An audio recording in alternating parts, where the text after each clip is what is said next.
Welcome to the Vine Resources Podcast Show with your host, David Lawrence. Welcome to another edition of the Vine Resources Podcast Show. Today, I'm delighted to have with us Charlie Delingpole. Charlie is the founder and CEO of ComplyAdvantage. Charlie, thanks for joining me. Great to be on here. Thanks for the invite. Charlie, you've got a great story, great business, really interested to share with our listeners. Why don't you tell us a bit of background about yourself and the company, please? Yeah, so basically what we do is we have a database of terrorists, money launderers, human traffickers, wildlife traffickers, people who are kind of evil to an extent. And we have now roughly 500 clients who use that to monitor for high-risk entities in their client base. So every day we'll check hundreds of millions of names and entities for potential threats. So we're now, I guess, 5 years old, 250 people, and we have clients in 85 countries. Amazing. And how did the business take off, and where did the idea come around that and that opportunity in the marketplace? So the specific idea of the company, the kind of genesis was, I'd covered this space at JP Morgan, as in some of our clients like Reed Elsevier, Dow Jones, LexisNexis, the big incumbents in the space.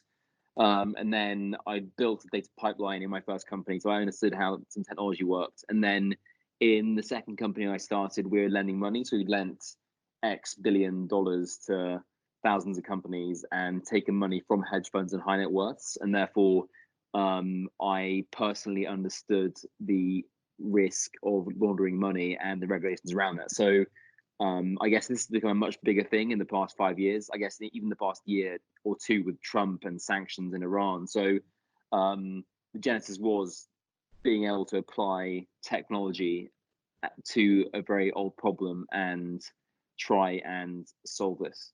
Fantastic. And I know, as you pointed out a moment ago, you've got over 250 people and growing very quickly. You've got teams in North America, Europe. I think, is there any other locations as well? Singapore. Fantastic. Hong Kong. Yeah. And growing quickly, and nice t-shirts on, white t-shirts with the team there. Look, we're gonna jump into the questions as well, Charlie, if that's all right with you. And I'd love to just find out a little bit a bit more about the business and about yourself. But tell us what now, as a growing company, over 6 years with the business growing, what's the day-to-day role look like for you as the business leader? So I guess a big part of it is building the team, and therefore the recruitment aspect is huge in terms of being able to like attract and retain the best talent, right? So a big part is just interviewing or working with the team there to hire great people.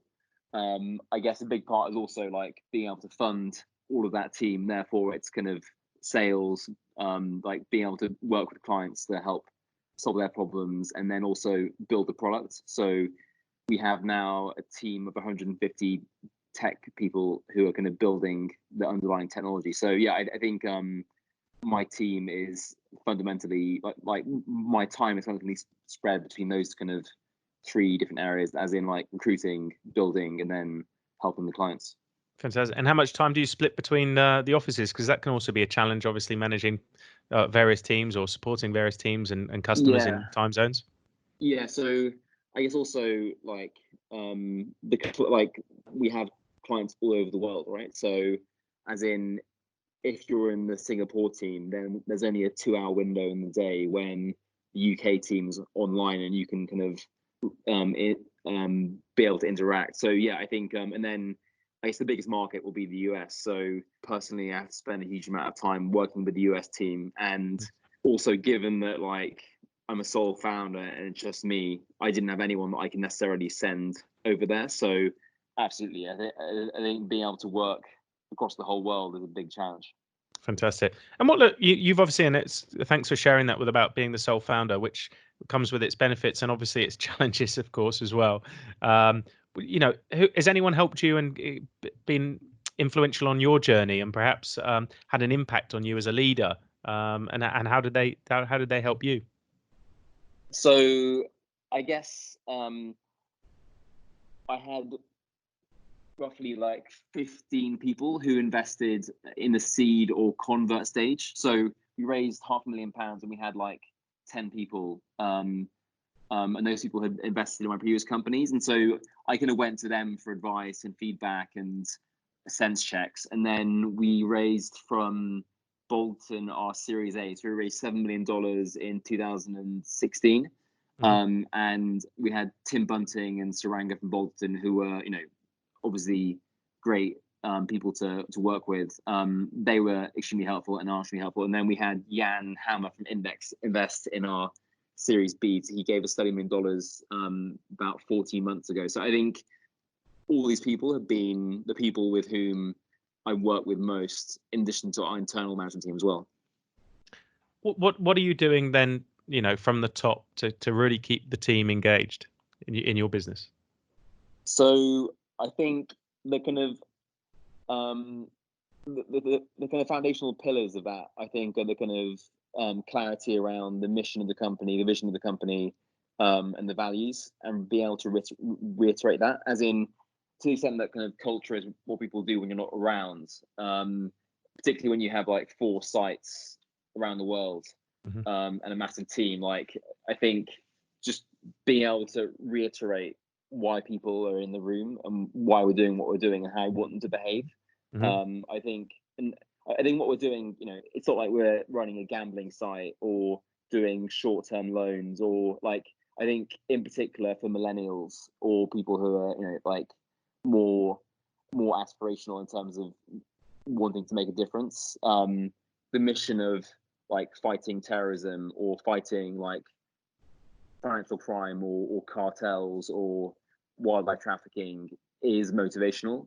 And also, like, being able to work with machine learning or AI, a lot of people are super into that. So I think just kind of providing the right environment with the right values and the right people is probably the most motivational thing you can do, and a kind of foundational principle for any company. Charlie, what are you seeing as the biggest challenge facing business leaders right now? Great question. I think,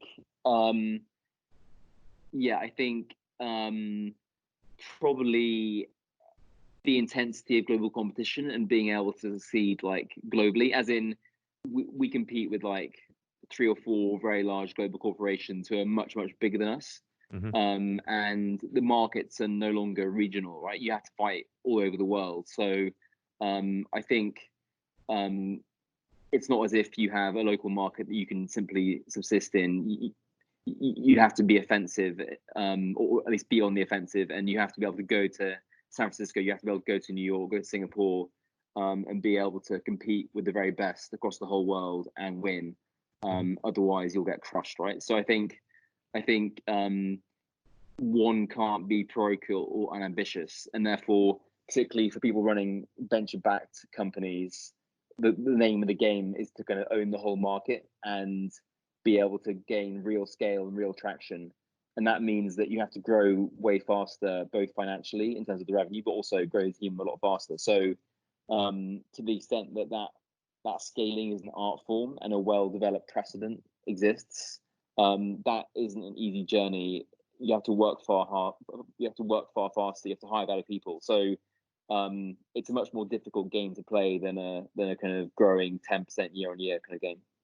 I'm guessing though that your agility to be able to change and evolve quicker than perhaps maybe the bigger incumbents gives you a competitive advantage, as much as the technology stack that probably has been built from scratch rather than from an old legacy systems. Is that right? I think like that was the challenge when we were much smaller. I think now people say, "Oh, you're kind of established and you're a big company," and like so I think fairly soon that shifts from being a selling point to a weakness, as in we're now considered to be like a big player in the market. Everyone's heard of us, and therefore if there's a startup that exists that's kind of will be able to like capitulate in terms of submitting their roadmap to the demands of a single client, then that's a disadvantage. Therefore we have to rely on at our core, we're a data company and it has to be global.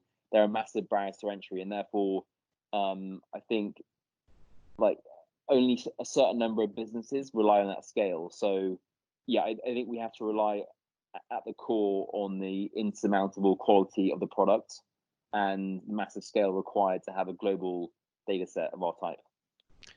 Charlie, what's the best piece of business advice you've ever received? Great question. I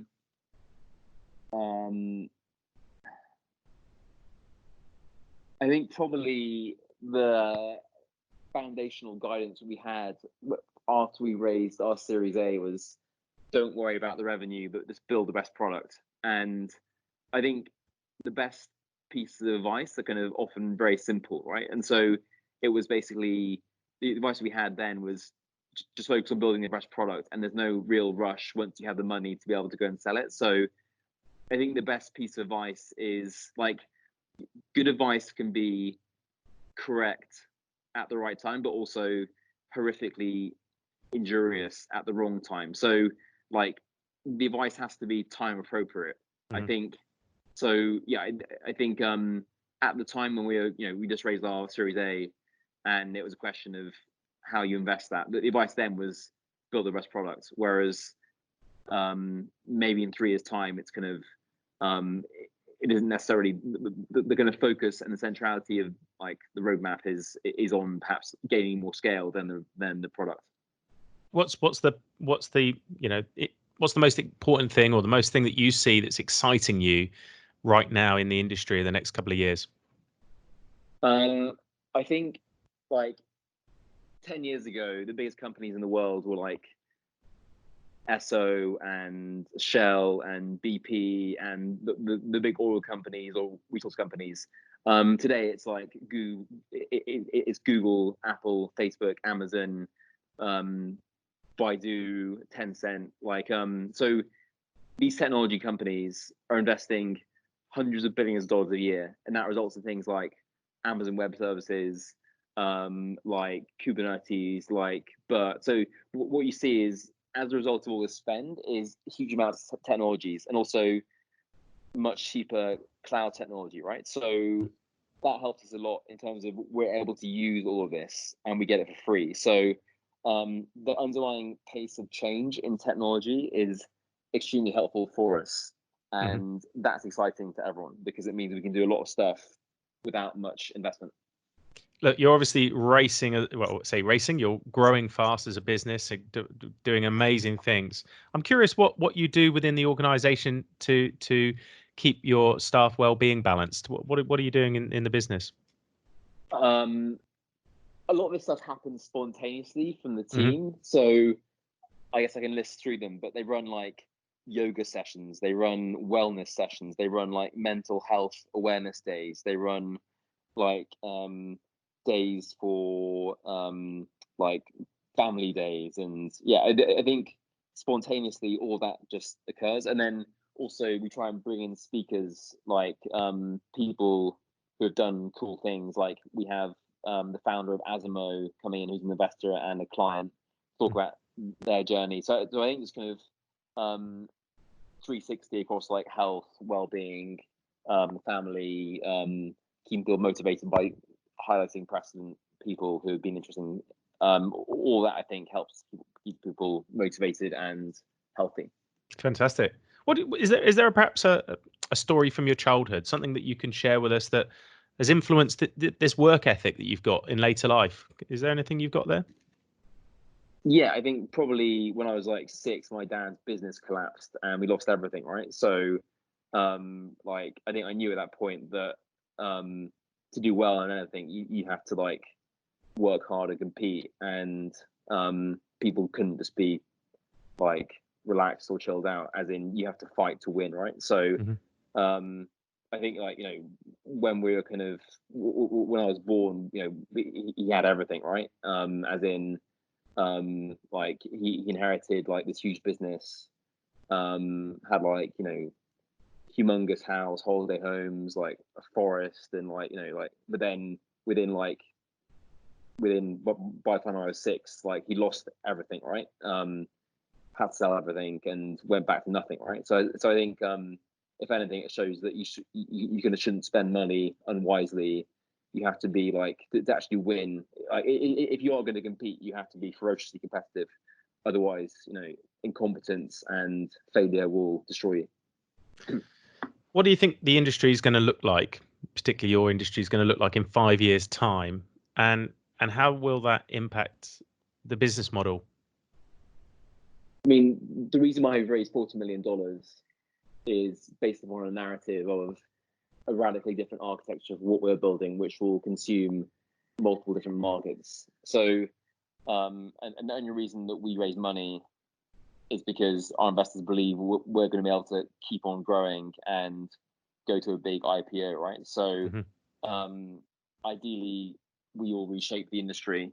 It's taken us like 5 years and huge amounts of investment to get here, but all that's on the premise that what we're building is radically better than everything else that existed prior to that point. So, at least in terms of our narrowly defined industry, we think that we will upend it based on what we're building now. Amazing.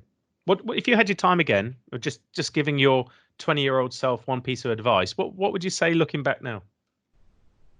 I think, so I had a business when I was 16, and I didn't know what I was doing. So I kind of went out and I got a job at JP Morgan to try and work with CEOs of companies who are building and knew what they were doing. So I think the kind of my worldview and my way of thinking about things back when I was like 20 was very unsophisticated. And I think I